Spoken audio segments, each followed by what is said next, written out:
logo que eu me converti, foram 3 coisas que Deus me deu.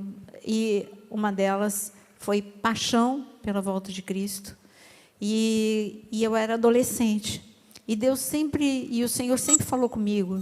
E eu tive, logo no início da minha conversão, eu tive uma experiência de arrebatamento.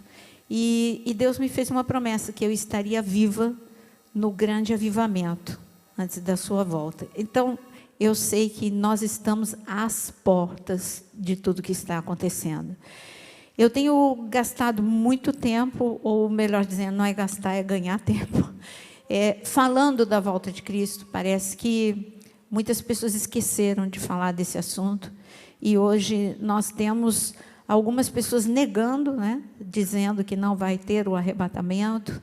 É mais moderno. Então, existe o evangelho moderno. E o evangelho moderno diz que Apocalipse 6, de Apocalipse 6 a Apocalipse 17 é a alegoria. Então, mas como eu não sou do evangelho moderno, eu sou do evangelho que é desde sempre, porque a palavra de Deus não muda, ele é o mesmo ontem, hoje e eternamente, então eu digo, Jesus vai voltar. Amém? Eu amo falar sobre escatologia, é um dos meus assuntos preferidos, e principalmente agora que nós somos uma geração que estamos vendo tudo acontecer, em todos os âmbitos. Nós estamos vendo tudo que foi anunciado pelo Senhor na igreja, no meio da igreja, os sinais no meio da igreja, os sinais na sociedade, na geopolítica, em todas as instâncias. Mas eu queria dizer que quando você fala de escatologia, talvez você pense que a gente tem que começar de Apocalipse, e eu digo que não. Quando eu falo de escatologia, eu começo de Gênesis. Porque desde Gênesis o Senhor já falou, escatologia é falar dos últimos dias. E desde Gênesis ele sempre falou dos últimos dias. E em Gênesis eu tenho 2 momentos. O primeiro momento é quando ele mostrou o primeiro grande encontro. Porque arrebatamento nada mais é do que o grande encontro da noiva com o noivo. Mas o primeiro grande encontro foi quando o Senhor desceu, e ali a Trindade, o Senhor desceu para ter o primeiro encontro com o homem. E ali o homem foi formado, ali o homem foi tocado, ali o sopro de Deus veio sobre o homem, e a primeira pessoa que, quando Adão abriu os olhos, a primeira pessoa que ele viu foi Deus. Essa foi a primeira imagem. Ele estava ali na sua frente, ele tinha acabado de criar, de soprar, de declarar todas as bênçãos sobre Adão, e Adão abre os olhos e ele vê Deus. Esse foi o primeiro encontro. Deus encontrou com o homem encontrou com Deus. Mas já em Gênesis já teve o primeiro desencontro. E eu quero te dizer que isso vai se repetir. Esses encontros e desencontros vão se repetir na história da humanidade. Mas o primeiro desencontro, você sabe que foi Adão e Eva e o pecado. E no momento em que eles iam ser expulsos do Éden, ali nós já podemos dizer que foi o primeiro anúncio de escatologia, quando o Senhor anunciou que a serpente seria pisada pelo descendente. Então, isso já é escatologia, já fala dos últimos dias. Porque não é só quando Jesus pisou na cruz do Calvário, mas é quando ele vai derrotar definitivamente, lançando no lago de fogo, de enxofre. Então, ali já estava sendo dito algo que os homens não entenderam. E quando a gente vai pelo Antigo Testamento, nós temos livros tão atuais como Daniel, Zacarias. Quando você pega Zacarias, você vê cumprimentos proféticos. Se você pegar um avião e você vai e para lá em Tel Aviv, lá em Israel, você está simplesmente vendo o que já tinha sido anunciado em Zacarias 12, quando o Senhor falou que Jerusalém voltaria a estar, Israel voltaria a estar na sua própria terra, e que Jerusalém seria no próprio lugar, em Jerusalém mesma. Essa é a palavra que Deus já tinha anunciado, já se cumpriu. Então nós vemos, e você sabe que tanto Daniel, quanto Zacarias, quanto Malaquias, fala dos últimos dias. Falar dos últimos dias, eu precisaria falar de todos esses livros, mas eu prefiro ir para o Novo Testamento e ouvir Jesus, porque é claro que ele é a palavra e é ele que estava anunciando em Daniel, em Zacarias, mas eu quero levar você a ouvir Jesus quando ele fala em Mateus capítulo, eu gostaria que você abrisse comigo, em Mateus capítulo 22, Mateus capítulo 22, algumas parábolas falam, e nós vamos falar dos sinais que estão acontecendo. A primeira coisa, o primeiro sinal que a gente vê no meio do corpo de Cristo é o que está escrito em Mateus capítulo 22. Em Mateus capítulo 22, há um cenário onde o Senhor anuncia que, no versículo, a partir do versículo 1, de novo entrou Jesus a falar por parábolas, dizendo-lhes, o reino dos céus é semelhante a um rei que celebrou as bodas de seu filho. Então enviou os servos a chamar os convidados para as bodas. Mas estes não quiseram vir. Enviou ainda outros servos com esta ordem. Dizei aos convidados, eis que já preparei o meu banquete, os meus bois e cevados já foram abatidos, e tudo está pronto. Eu gostaria que você falasse essa palavra, tudo está pronto. Está tudo pronto. A gente não atenta para isso, mas está tudo pronto. E ele fala, vinde para as bodas. Eles, porém, não se importaram. Outra palavra que eu gostaria que você destacasse é não se importaram. E se foram, um para o campo, outro para o seu negócio, os outros agarrando os servos, os maltrataram e mataram. O rei ficou irado, enviando as suas tropas, exterminou aqueles assassinos e incendiou a cidade. Então disse aos seus servos, está pronta a festa, mas os convidados não eram dignos. E depois para as encruzilhadas dos caminhos, e convidai para as bodas a quantos encontrardes. Eu quero parar aqui, antes de continuar. Aqui nós já vemos 3 sintomas, eu diria, sinais no mundo. Se você parar para olhar o que está acontecendo, a natureza está gemendo, se você está percebendo. Eu preciso que você olhe a nível mundo, que você não olhe só o Brasil. A natureza está gemendo nos 4 cantos da terra. Eu acabei de chegar há pouquíssimos dias atrás, da Alemanha, e a Europa está sofrendo, ainda que o verão tenha acabado, já peguei um pouquinho de frio, mas os efeitos deste verão, sem precedentes na Europa, uma seca que não aconteceu há 500 anos, a pior seca em 500 anos na Europa. Eu vi com os meus olhos os campos secos. Eu vi com os meus olhos o problema de água ali. Eu vi, porque eu fui para a Alemanha, onde tem as pedras. Você leu nos jornais as pedras da fome? O que são as pedras da fome? Ali na Alemanha, baixou tanto o nível dos rios, e em determinado local ali na Alemanha, onde a seca foi muito dura, ali as pedras, porque baixou o nível da água, então as pedras vieram, as pedras que ficavam submersas, elas apareceram. E lá estava escrito assim, se você olhar, se você estiver lendo essa inscrição, é porque você está vivendo o pior momento da sua vida. Mais ou menos isso que está escrito, não lembro exatamente a frase, mas é por aí.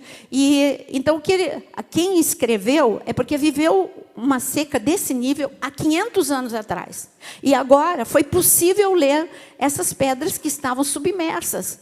Então, quer dizer, é a pior seca em 500 anos. Hoje eu estava contando para o pastor Moisés, eu acabei de ouvir de uma amiga minha, uma pastora, que mora em Portugal, e ela falando assim, a crise hídrica aqui em Portugal, ela está muito drástica. E o pior, os espanhóis estão fazendo movimentos, porque a nascente dos 2 principais rios que passam por Portugal está na Espanha. E como ali também está com falta de água, então os agricultores e a população estão dizendo, não manda água para Portugal.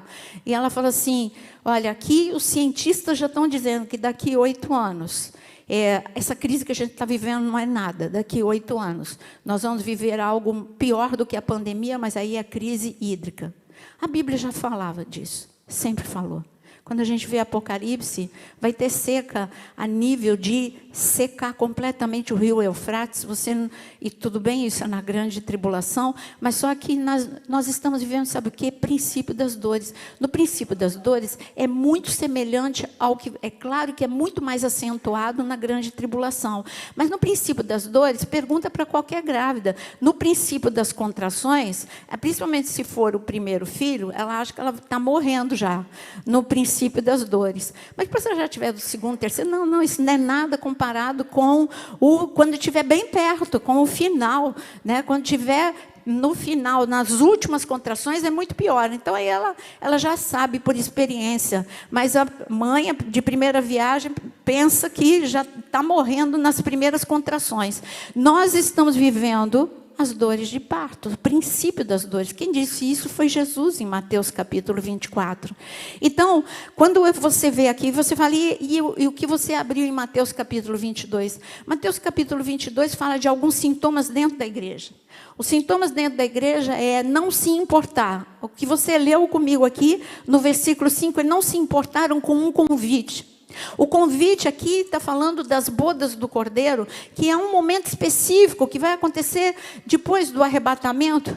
Mas eu quero te dizer que todos os dias, quando você vem para a casa do Senhor, é o dia de você estar nas bodas do Cordeiro, se preparando para esse momento, se fortalecendo para esse momento, se preparando para ser uma noiva sem mancha, sem mácula, sem ruga, uma noiva preparada, adornada, ungida, com a sua lamparina acesa. Não adianta você cantar, tem uma música linda que está todo mundo cantando. Eu amo essa música, As Minhas Lamparinas, é linda, mas não adianta você cantar se a sua lamparina tiver sem azeite. Não é o cantar uma música bonita que vai encher a tua lamparina de azeite. Nós estamos vivendo, se o mundo está vivendo uma crise hídrica, nós estamos vivendo a crise do óleo. E eu digo que a crise do óleo é o óleo da unção.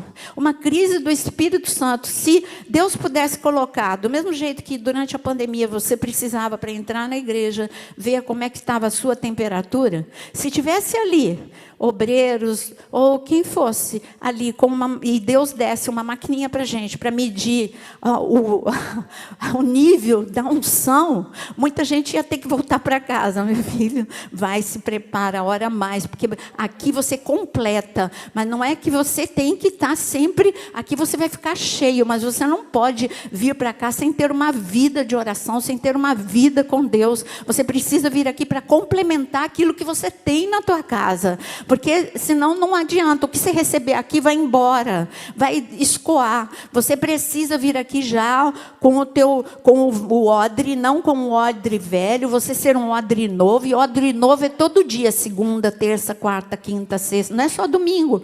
Odre velho é aquele o crente domingueiro, né? Aí vem e está odre velho, vem a unção no culto, mas vai embora a unção. Então eu quero dizer que nós estamos vivendo uma crise do óleo.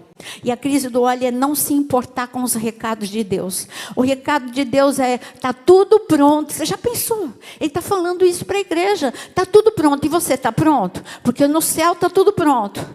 Olha, a terra está toda pronta também. Porque o cenário que você está vendo, os cumprimentos proféticos, a instabilidade. Eu vou falar de mais sinais, mas a instabilidade que nós estamos vendo no cenário mundial, nós precisamos olhar que tudo isso é cumprimento profético. Quando eu olho, eu estava falando também para o pastor Moisés, tem muita gente que confunde Ezequiel 38 com Armagedon. Ezequiel 38 é para agora. Ezequiel 38, se você olhar país por país, é o jornal de hoje. O líder em Ezequiel 38 é a Rússia. Está escrito, gente, em Ezequiel 38, o líder de países que se levantarão contra Israel é a Rússia. Junto com a Rússia tem a Turquia. E a Turquia agora entrou no cenário amiga da Rússia. Ela não era, mas agora se tornou. E os países, muitos países do norte da África e muitos ali do leste europeu e muitos do Oriente Médio. Só isso que vai participar. É o que está escrito em Ezequiel 38. 38. É uma guerra localizada. E parece que há uma anestesia no meio do povo, não entendendo, esquecendo Ezequiel 38. Eu fiz uma live mostrando os países com o nome hoje, os países que estão escritos ali. Ali se destaca o Irã. E hoje mesmo apareceu uma notícia sobre o Irã, muito forte. Daqui a pouquinho eu falo para vocês. Eu não estou aqui para apavorar. Eu estou aqui para dizer que a igreja que conhece a palavra de Deus, ela fica protegida, preparada. Ela só vai ficar em estado de alerta. Eu não estou aqui para te dizer, olha, para te dar medo. Eu não sou dessa linha, sabe, de colocar medo. Eu pelo contrário, eu quero, porque quando o Senhor mostra, Ele está dizendo, olha, é tempo, assim como no Egito, que todos precisavam ter a cobertura do sangue, senão o exterminador entraria. Este é o momento do sangue de Jesus ser a arma sobre a sua vida. É você dizer, tudo bem, está acontecendo tudo em todos os lugares, mas o sangue de Jesus protege a mim e a minha casa. Este é o momento de nós pegarmos as armas e usarmos as armas e não ficar com medo. Você não pode ficar nem... São dois extremos que você não pode. Apavorado, e que tem muita gente que gosta de apavorar, de trazer esse sentimento de medo. Você não pode nem ficar apavorado e nem ficar alienado, como aqui está escrito. Os convidados não se importaram. Outro sintoma que... outra palavra-chave que nós temos aqui no versículo 9, o Senhor, Ele falou, tá bom, então vai. É claro que eu dou aula de parábolas, é claro que essa parábola, ela pode ser, ela tem muita coisa para falar e muitas vertentes para falar, porque cada parábola, ela é riquíssima. Mas o que eu quero te dizer hoje, nessa noite, que quando o Senhor mandou, vai até a encruzilhada, você não está no caminho, quem está na encruzilhada está parado. E eu digo que esta é uma geração que está na encruzilhada. É uma geração que mesmo dentro de igrejas está parada. Ela não cresce, ela não avança. Emocionalmente é uma geração infantilizada. Você quer ver? Geração Nutella. O que é geração Nutella? Não suporta pressão. Se tiver pressão, se um líder repreender, vou para outra igreja. Isso é geração Nutella. Se te repreender por amor, para crescer. Jesus, Ele fez isso com Pedro. Não é repreender para te destruir. Não, é para você crescer. É para você realmente ficar mais maduro. Mas a geração Nutella não gosta de ser frustrada. Ela não gosta de ser repreendida. A geração miojo é aquela que quer tudo pronto e rápido.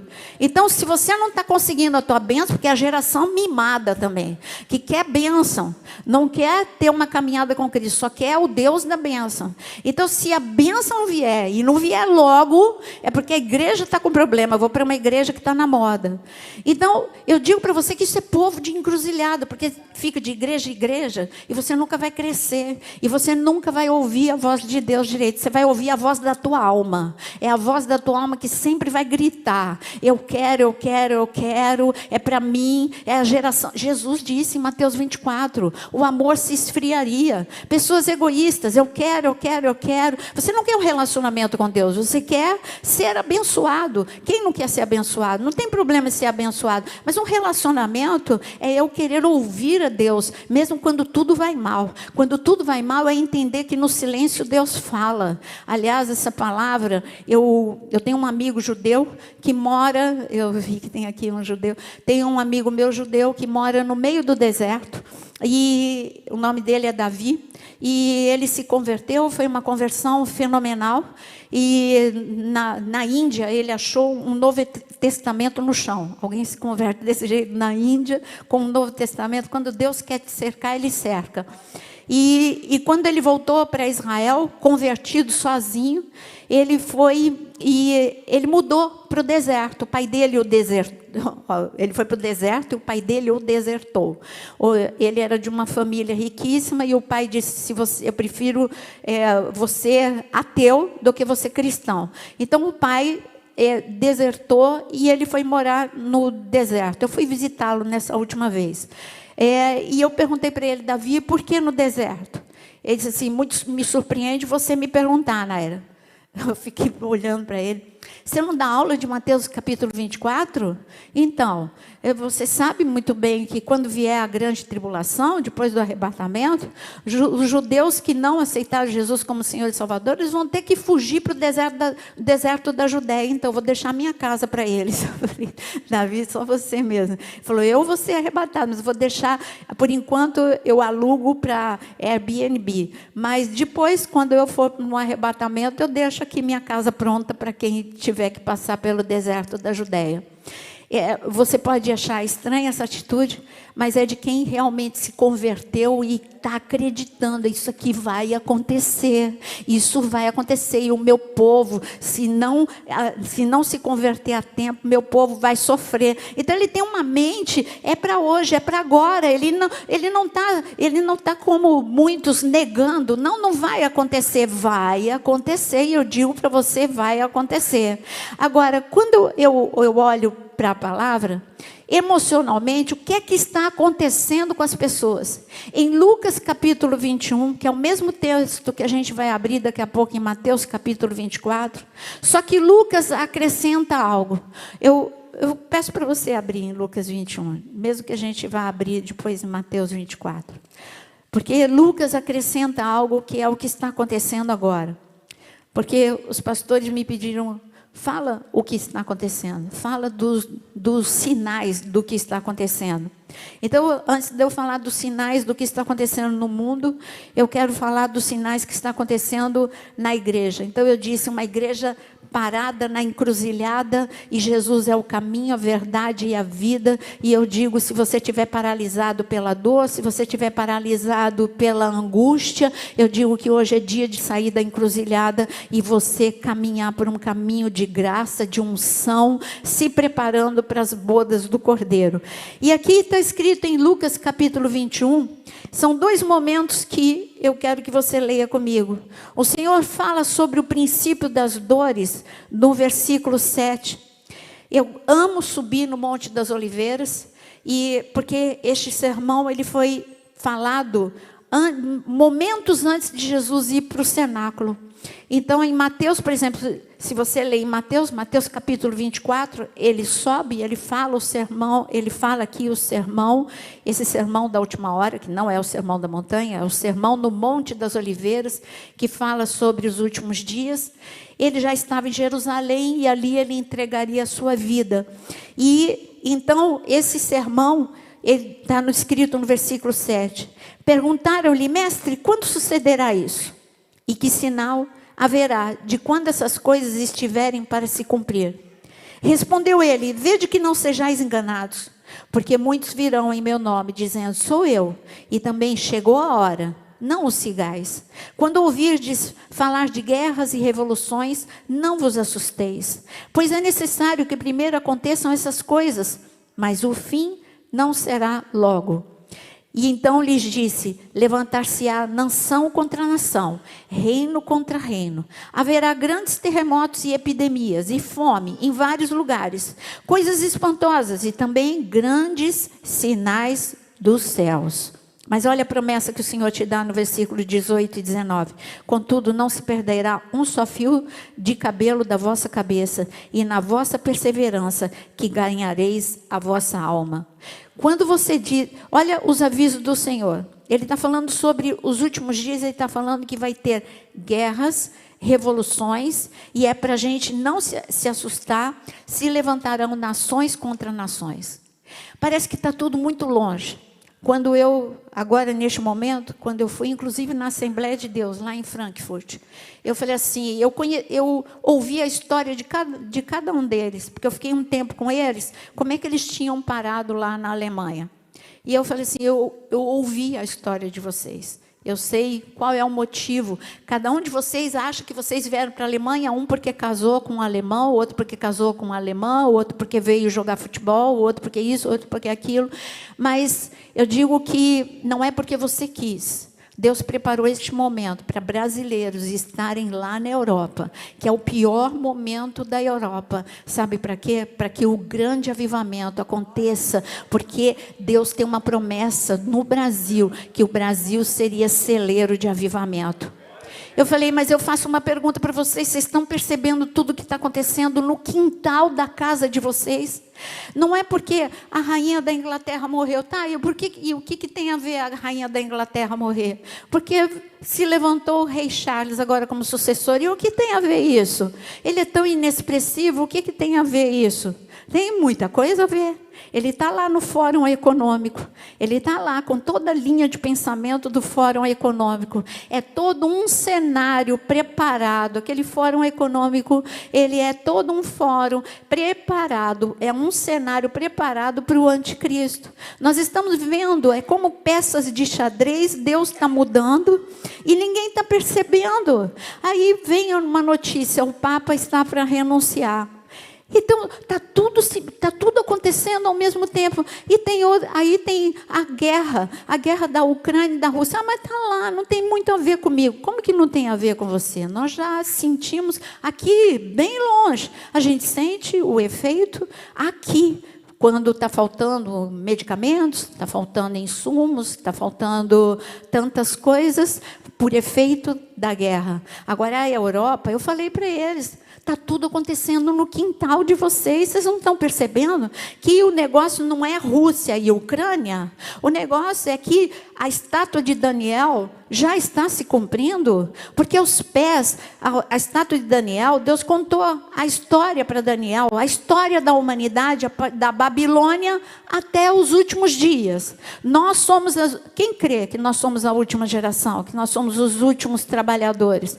Então, se você crê, você acredita que você está no período que é o pé da estátua de Daniel? Agora eu faço uma pergunta para você. O pé da estátua de Daniel, ela está, que não é chamada de estátua de Daniel, porque Daniel teve a revelação. Quem teve o sonho foi Nabucodonosor. Mas o pé da estátua de Daniel é o único local na estátua que tem dois tipos de material. Quem lembra quais são os dois tipos de material na estátua de Daniel? Tem o barro e tem o ferro. Aí você olha, você fala assim, tá, e o que é que está acontecendo? Olha, eu não sei se você não está enxergando que o mundo está dividido em dois. O mundo hoje é o oriental e o ocidental.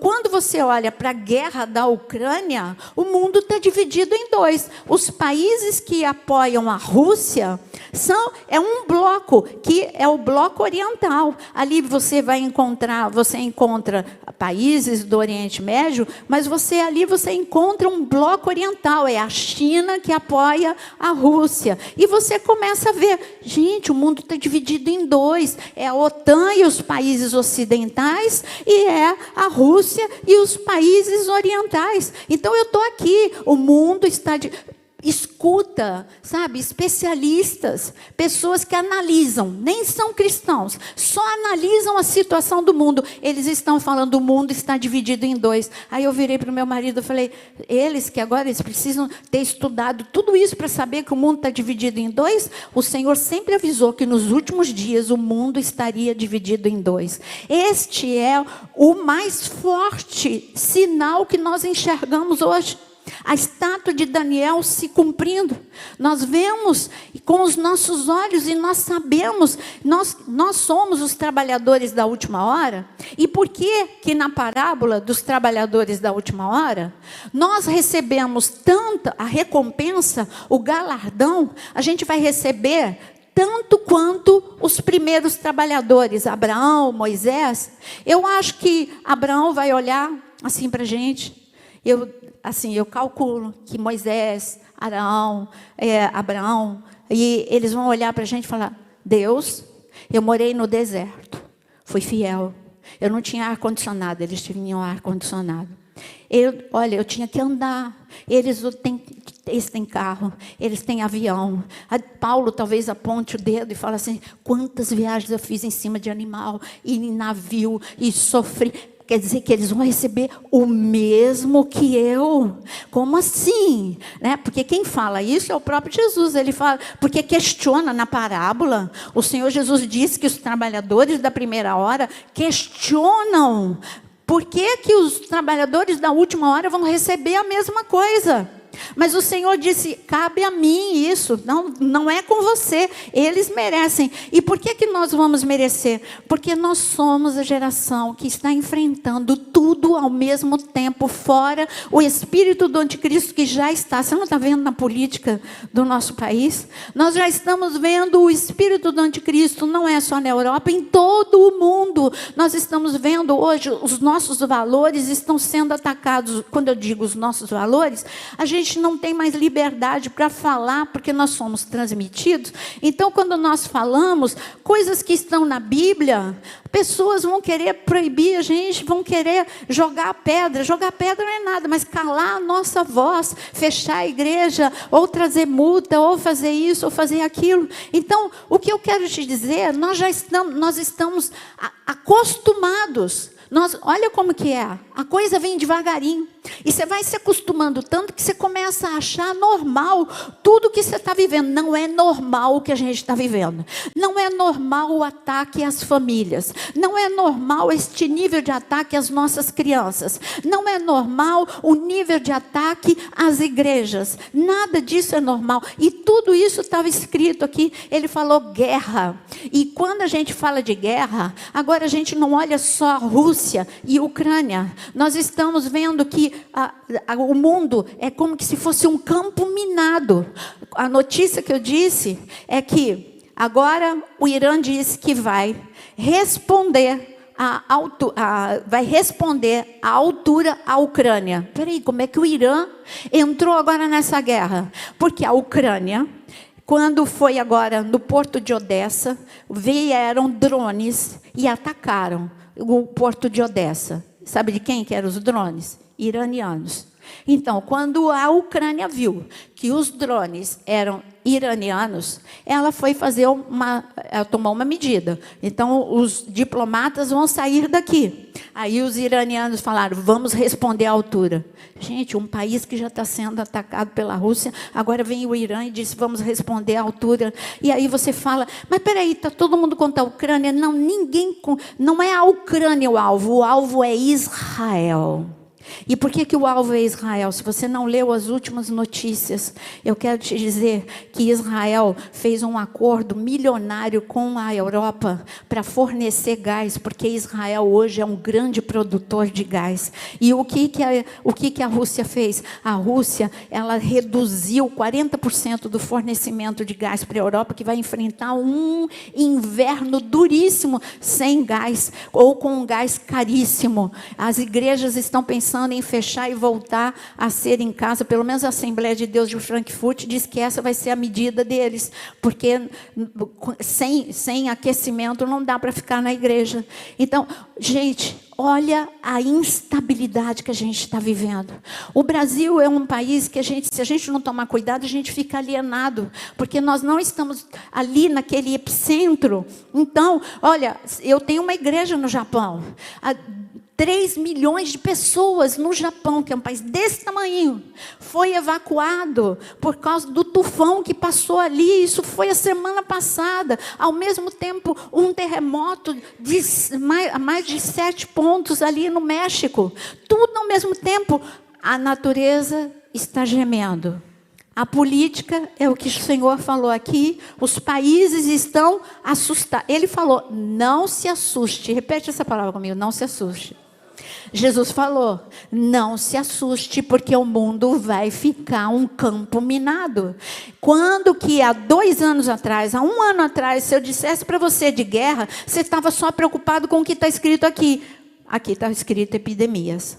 Você estaria só preocupado com a pandemia. Então você não estaria ouvindo, mas agora o Senhor está falando aqui, ó, o versículo 11. Grandes terremotos. Os supervulcões, eles estão, a qualquer momento, entram em erupção. Essa é a previsão de cientistas. Haverá grandes terremotos, epidemias, fome em vários lugares. Quando a gente fala de fome, a gente pensa de África, de Brasil, país de terceiro mundo. Mas é claro que Jesus não estava dando um aviso para aquilo que é previsível. Ele estava dizendo de um aviso para aquilo que é imprevisível. Então, por causa da guerra, está faltando trigo lá na Europa. Está faltando, e por causa da seca, a plantação foi dizimada. Então, nós não estamos falando de fome em países de terceiro mundo. E aí, o que a gente faz? A gente só precisa saber de uma coisa. Número 1, Jesus está voltando. Segunda coisa, o que é que eu estou fazendo nessa história toda?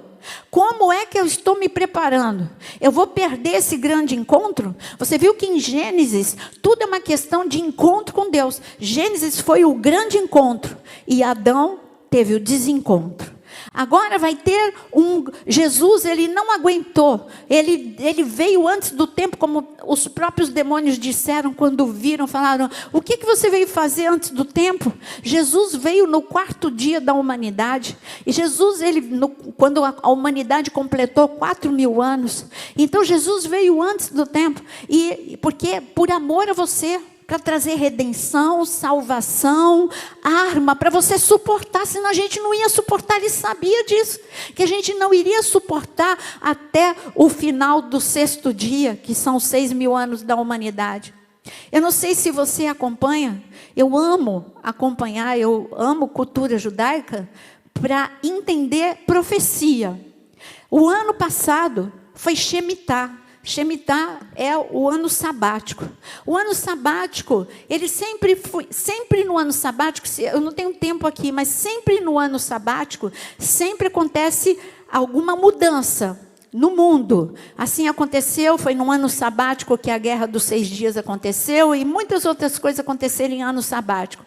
O que tem a ver comigo, eu não estou aqui para te judaizar em nada, eu só estou para dizer que Deus, ele tem marcações de tempo. Deus, ele fala conosco ele mostra através de estações. Você quer ver como ele fala com a gente? Através de estações proféticas. Jesus, ele veio na primavera. Jesus morreu e ressuscitou na primavera de Israel. E não estou falando da nossa primavera, na primavera de Israel. E quando ele morreu e ressuscitou, ressuscitar fala de quê? O que a primavera te lembra? Vida, florescimento, alegria. Então, essa é a ressurreição, tempo de ressurreição, primavera. O Espírito Santo foi derramado na festa de Pentecostes. Pentecostes em Israel é no verão. Verão fala de aquecimento, calor, o fogo do Espírito Santo. A festa dos tabernáculos, que agora é no tempo, é no outono lá em Israel, fala de maturidade, é a colheita de todos os frutos, é a colheita completa, e eu digo que este é o nosso momento. Jesus é o encontro, é o outono, é a maturidade sobre a igreja, é quando a trombeta vai soar e virá a grande colheita antes do arrebatamento, que é o grande avivamento, com um grande número de pessoas se convertendo. Vai ser pouco este templo, porque no tempo do grande avivamento ninguém precisa pregar, a gente vai estar aqui, vai estar cantando o coral e as pessoas virão. É só você analisar como é que foi. As pessoas confundem avivamento com sensações. Não, avivamento é arrependimento, avivamento é conversão em massa. Isso que é avivamento. Não busque sensações, busque o que a palavra fala de avivamento. Quando eu olho para um avivamento no tempo de John Wesley ou de qualquer outro avivalista, eu vejo pessoas se convertendo. Se você for ali no YouTube, se você, deixa eu lembrar o nome, oh meu Deus, agora eu esqueci o nome, mostra os grandes transformação. Você digita vídeo transformação, avivamento, e você vai ver avivamentos da idade moderna agora, o que aconteceu na Guatemala, no Alasca, nos últimos anos, e você vai ver que é mudança até na sociedade, porque é uma conversão em massa. Se preparem para isso, porque você é canal de avivamento de Deus nessa geração. Você é o grande avivalista de Deus, mas você pode estar morno, frio ou dormindo. Este é um grande... A gente olha, aí você fala, o que é que está acontecendo no mundo? Já falei, eu poderia ficar aqui a noite toda falando de coisas que estão acontecendo no Brasil, na Europa, na Ásia, na África. tudo o que está acontecendo e que é cumprimento profético. Hoje, quando você bate os olhos no versículo 11 e você vê epidemia, você fala, Senhor, aqui está escrito epidemia, mas aqui nós já vivemos a pandemia. A pandemia é algo muito mais drástico. E eles estão preparando a gente para coisa pior, mas do mesmo jeito que você sobreviveu, você está aqui, eu digo que você está sendo guardado, porque o grande momento, Deus precisa de você. Ele precisa de você vivo, guardado, protegido, para ser o grande avivalista, assim como ele guardou Moisés, porque ele precisava de Moisés para ser o canal para tirar o povo do Egito. Ele precisava de Arão, ele precisava de Miriam, ele precisava de Josué, ele precisava de Caleb. Aquela era toda uma geração condenada à morte. Moisés não podia estar vivo. Os meninos deveriam ter morrido. Ele deveria ter morrido, mas ele era um improvável de Deus. E eu digo, você é um improvável de Deus. A tua família é um improvável de Deus. E eu digo que você pode viver tudo isso que está acontecendo, guardado e protegido, se você entendeu o que está acontecendo. Se você entendeu o que está acontecendo, você vai dobrar a tua vida de oração. Se você entender o que está acontecendo, você mesmo vai pegar, assim como eu tinha, neste momento de pandemia, tinha lá, né, com neto, com tudo, eu logo nem peguei mais o termômetro, e por ter a igreja também, aí, o termômetro aquele mais fácil, né, o do revólver. Então, eu coloco em você mesmo, fala, Senhor, me diz qual é o nível da minha unção que está sobre mim, da unção que está... Olha, eu vivi um tempo de muita miséria. E o meu pai, ele me levava para a faculdade, e porque ali tinha tido um momento muito difícil na minha universidade. Tinha um vândalo que estava invadindo. Eu estudava na USP, e várias meninas tinham sido violentadas. E a partir do dia que meu pai descobriu isso, ele disse assim, você não vai mais sozinha de ônibus, porque eu chegava escuro ainda na faculdade. Eu falava, pai, mas se eu não vou sozinha de ônibus, como é que eu vou? Ele falou assim, eu vou te levar. Aí a vergonha, né? Não, meu pai vai me levar. E aí eu falava, tá bom, mas como é que você vai me levar? A faculdade é muito longe. E o dinheiro da gasolina? Eu dou um jeito. O carro todo arrebentado. O meu pai ia sempre no cheiro da gasolina. Sabe o que é andar no cheiro da gasolina? Muitas vezes a gente parou no meio do caminho. Mas eu chegava no posto, meu pai colocava R$10 de gasolina. Eu falava, pai, a gente não vai chegar. Eu morava muito longe. A gente não vai chegar. Não, vai chegar. Por quê? Porque para eu ir para a faculdade, tinha descidas e tinha subidas. Nas descidas, o meu pai ia na banguela. Mas acontece que de 100% de vezes que eu ia para a faculdade, pelo menos 30% eu ficava no meio do caminho, sem gasolina. E eu digo para você que unção é a mesma coisa. Você pode até achar que você vai chegar a algum lugar, mas se você não tiver com o Espírito Santo cheio e transbordando do Espírito Santo, você não vai chegar a lugar nenhum.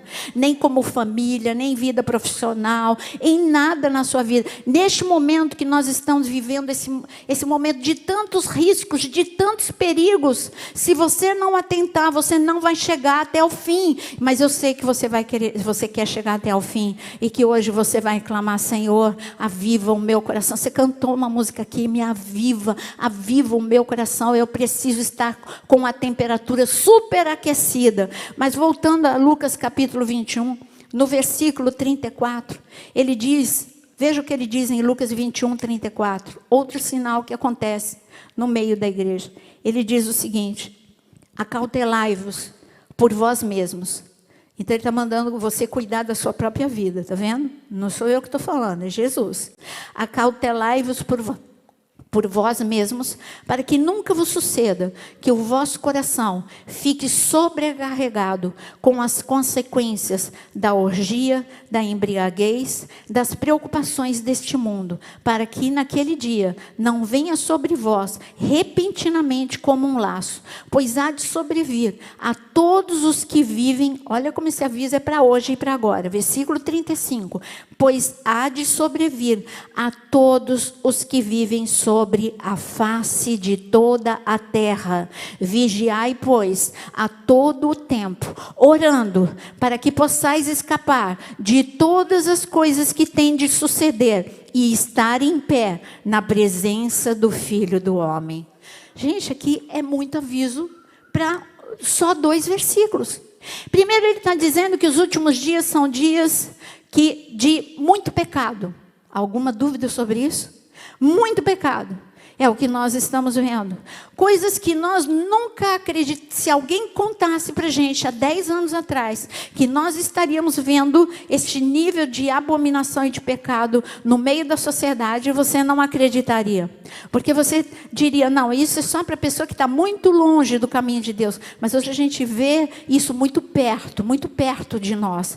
As coisas que... Eu não sei vocês que têm criança, mas as coisas que eu tenho que preparar o meu neto e o que ele me conta, eu tenho que orar pela vida dele o tempo todo e preparar a mente, as emoções e a vida espiritual dele o tempo todo. Não está sendo fácil estarmos com a nossa família em pé, mas é possível, porque Jesus disse que é possível. Então, a primeira coisa que ele disse, vocês vão viver como nos dias de Sodoma e Gomorra. Ele disse, os últimos dias seriam como os dias de Sodoma e Gomorra. Nós estamos vivendo dias de Sodoma e Gomorra. E nós precisamos trancar a porta da nossa casa, a porta da nossa mente, a porta das nossas emoções. Aí Jesus, ele mistura, ele põe junto no mesmo nível a nossa vida emocional. Olha o que ele diz, cuidado para você não ficar também sobrecarregado com a preocupação. Isso é ansiedade, isso são as nossas emoções abaladas por tudo que a gente está vivendo, a instabilidade, os problemas financeiros que está todo mundo vivendo. Ele está falando, cuidado que o excesso de preocupação roube a tua fé.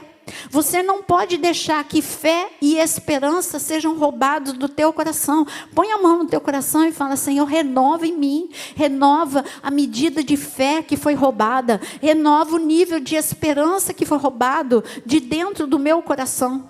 E eu digo que ele diz aqui, porque cuidado você não ficar sobrecarregado de preocupação deste mundo. Agora, no versículo 36, ele diz para você, vigia. Olha o que nós temos que fazer. Nós precisamos vigiar de vez em quando. É o que está escrito no versículo 36. Em todo o tempo. Ele está falando, vigie em todo o tempo. Vigie a tua mente, vigie as tuas emoções, vigie se você não está ficando egoísta, vigie se o amor não está esfriando no teu coração, em relação às pessoas, em relação à tua família, em relação à tua igreja, em relação aos teus líderes e em relação, acima de tudo, a Deus. Vigia. E ele começa no versículo 34, cuida da tua vida, acautelai-vos por vós mesmos, o ataque é individual, você tem que olhar como é que você está. E ele está falando vigie em todo o tempo, e ele está falando ore. São 2 posições que nós não podemos vacilar. É uma vida de oração. Por isso que eu comecei no YouTube. Eu falei assim, gente, acho que as pessoas esqueceram a necessidade de um devocional. Eu vou fazer, já que é uma geração tão urgente, tão rápida, eu vou ensinar como fazer um devocional. Estou lá todo dia, 6 horas da manhã, lendo a palavra, explicando a palavra e orando, para eles verem que é possível fazer um devocional diário. Aqui está falando, vigie em todo tempo, ore. Para você o quê? Aqui está a resposta. Para você escapar. Você quer escapar em nome de Jesus? Então, se você quer que a tua família escape, levanta a tua mão agora. Vamos orar agora. Porque o Senhor está dizendo, vamos orar para escapar de todas essas coisas que vão suceder e para você ficar em pé. Senhor, olha essas mãos levantadas. Senhor, nós estamos orando agora. Orando, Senhor, pelo nosso país. Nós, Senhor, semana que vem, Senhor, é o tempo da eleição, e a nossa nação precisa escapar, Senhor. A nossa nação precisa ser protegida do pior momento, em nome de Jesus, Senhor. Nós queremos orar agora por cada família aqui representada, famílias que vão escapar do ataque, Senhor, furioso da última hora. Nós vamos ficar em pé, as nossas casas vão ficar guardadas, as nossas casas vão ficar, Senhor, totalmente blindadas pelo sangue de Jesus, pelo poder do sangue de Jesus. Poupa-nos, Senhor, guarda-nos, Senhor, mantenha-nos, Senhor, em pé até a sua volta. É o que nós clamamos em nome de Jesus, em nome de Jesus. Amém? Olha, eu falei de Lucas capítulo 21, o mesmo texto em Mateus capítulo 24, se eu tivesse tempo, a gente ia ver versículo por versículo, porque Mateus 24 fala do dia que você está vivendo hoje, agora, século 21, é o que está no jornal. Eu falo para os meus alunos, sabe o que você deveria fazer? Ficar com a Bíblia na sua mão direita, e na sua mão esquerda, seja o que for, telefone, mouse, ou da forma que você lê as notícias, ou com os seus olhos na televisão, e você olhar que a Bíblia, como Billy Graham sempre disse, a Bíblia é mais atual do que todos os jornais. Eu fico espantada quando eu vejo os detalhes de Ezequiel 38, o cenário todo, e eu estava falando, mas o que tem a ver? Como é que essas nações vão se levantar? Porque a Rússia já se levantou, já dividiu o mundo em dois, e agora a Rússia com raiva de Israel, porque Israel está fazendo negociação, já, como eu disse, já fechou um contrato milionário com a Europa para fornecer gás. Não conseguem esse inverno, mas estão se preparando para o próximo ou para o outro inverno, e agora a Rússia falou, bom, está saindo das minhas mãos, era eu que dominava. Então a Rússia vai levantar todos os países que odeiam Israel para atacar Israel, como está escrito lá em Ezequiel 38. Quem vai liderar é a Rússia. Motivo da Rússia, econômico. Motivo dos outros países, religioso, como sempre. É simplesmente o ódio a Israel. Então, se a gente está vendo isso se cumprir debaixo dos nossos olhos, nenhuma outra geração viu isso se cumprir, é porque nós estamos vivendo dias de muita emoção. Não é para ficar com medo, como eu disse, é para você ficar emocionado. Jesus está voltando e grandes coisas vão acontecer, multidões vão se converter. Eu preciso me levantar como Pedro se levantou para falar para 3.000 pessoas, para que muitos venham, porque a glória da segunda casa é maior do que a da primeira. Nós vamos viver grandes coisas. Eu quero dizer para você que em Mateus, eu sei, eu estou olhando o horário, mas Mateus capítulo, eu gostaria só que você abrisse em Mateus capítulo 25, que são 3 sintomas. Mateus capítulo 25. Mateus capítulo 25, a parábola das 10 virgens. Eu quero destacar só 2 versículos aqui. Não dá tempo da gente ler inteiro, mas você sabe que as 10 virgens, elas saíram para se encontrar com o noivo. E eu digo que as noivas, aqui quem já casou, levanta a mão. Você marcaria o teu casamento à meia-noite? Noivas. Sim ou não? Quem marcaria meia-noite? Levanta a mão. Ninguém, né? Porque a própria noiva ia estar com a maior cara de sono, os convidados também, o noivo também. Isso não é hora de marcar casamento. Então a noiva, essas 10 noivas, elas se prepararam para encontrar com o noivo, elas nunca pensariam que o noivo iria demorar.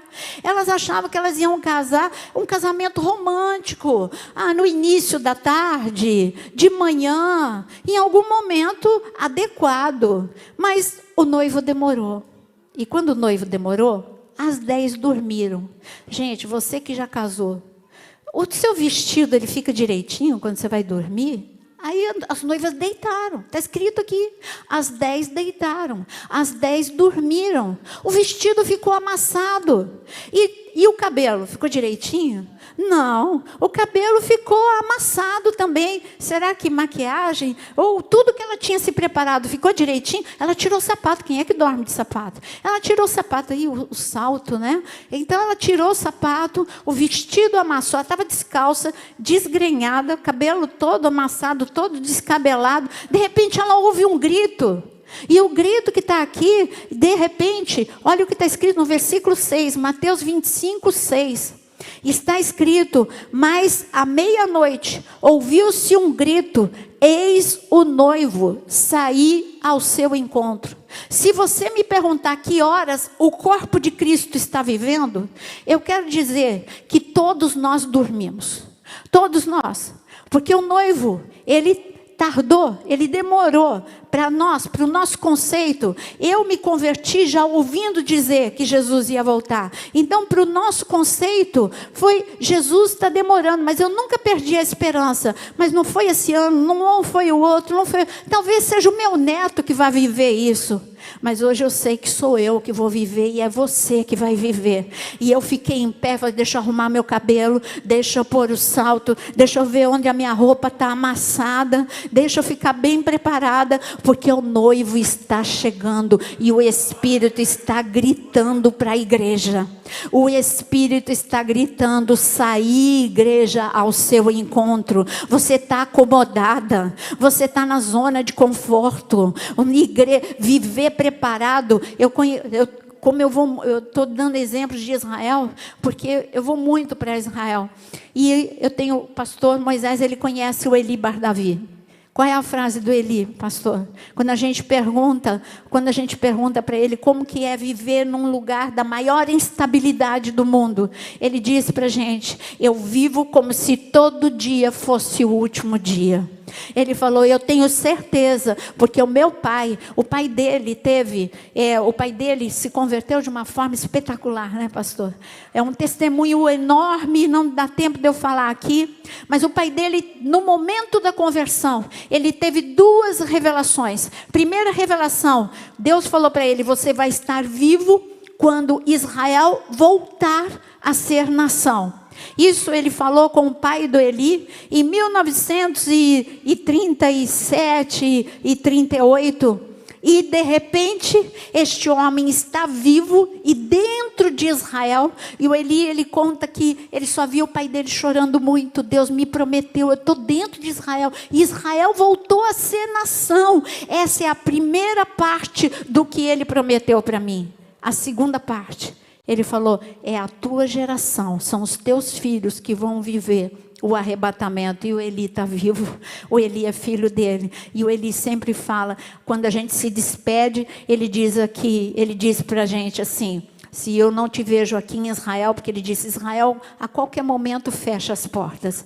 Ele disse: se eu não te ver aqui em Israel, eu te vejo no arrebatamento. Ele tem certeza absoluta.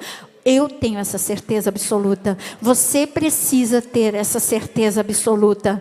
É o grito que o Espírito de Deus está dizendo: eis o noivo sair ao seu encontro. A igreja estava dormindo, mas a igreja hoje, alguns estão acordando. Eu tenho gritado, por onde eu vou eu falo, Jesus está voltando. Seja nas redes sociais, seja num púlpito de qualquer igreja, eu digo, o Senhor está voltando. E eu queria, nessa noite, eu queria dizer para você, é tempo da gente se preparar. E eu queria te fazer um convite para você ficar em pé neste momento. Eu vou ler antes de orar com você. Joel, capítulo 2. Hoje, exatamente hoje. Quer dizer, ontem no cair da noite e hoje é o primeiro ano. É o primeiro ano, como eu disse, do ano novo judaico. O que tem a ver isso com a gente? Porque no ano judaico é tocado um shofar e anuncia um novo ciclo. Este é o primeiro ano depois do Shemitah.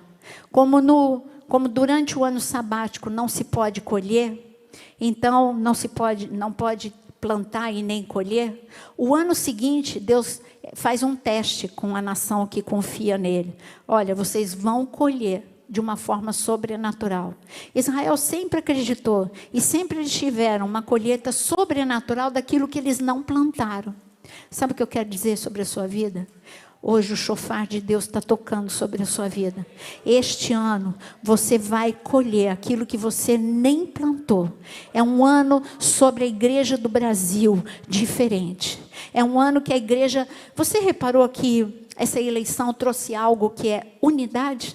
Esse movimento de todo mundo orar pelo presidente, de todo mundo clamar pelo Brasil, independente da denominação, isso já é um movimento de Deus sobre a igreja no Brasil. Esqueçam denominação, se unam e orem, porque é o que está escrito em Joel: toque a trombeta em Sião, os dias estão escuros. E depois ele diz de novo: toca a trombeta em Sião, reúnam-se, chorem, clamem e digam: Senhor, poupa o seu povo da vergonha, porque é tempo. E o Senhor diz que Ele vai ouvir essa oração e vai trazer restituição.